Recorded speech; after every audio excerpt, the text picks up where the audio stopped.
জীবনটা তসবি দানার মতোই।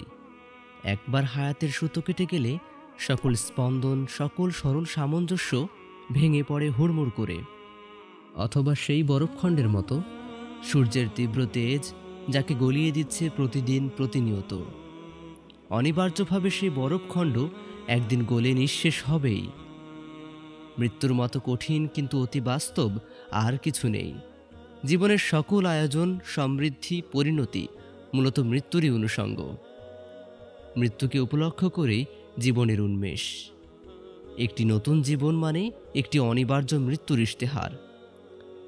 মৃত্যুই যখন ধ্রুব আর অবধারিত, সেই মৃত্যুকে কেন্দ্রে রেখে যারা জীবন সাজায়, যারা জীবনের সকল অনুষঙ্গে মৃত্যুর অনিবার্যতাকে স্মরণে রাখে, জীবনে কেবল তারাই লাভ করে পূর্ণতার স্বাদ।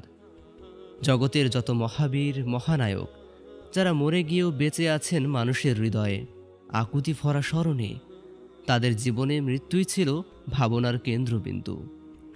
জীবনকে তারা সাজিয়েছিল মৃত্যুর জন্যেই।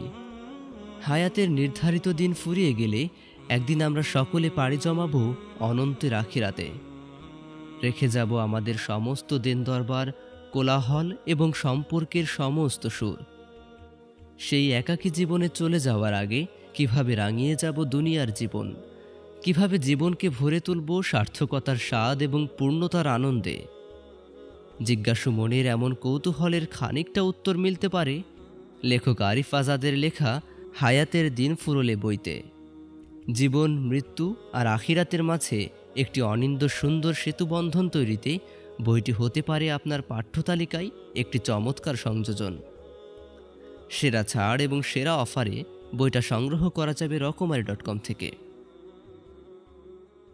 অর্ডার করতে ভিজিট করুন রকমারি.com।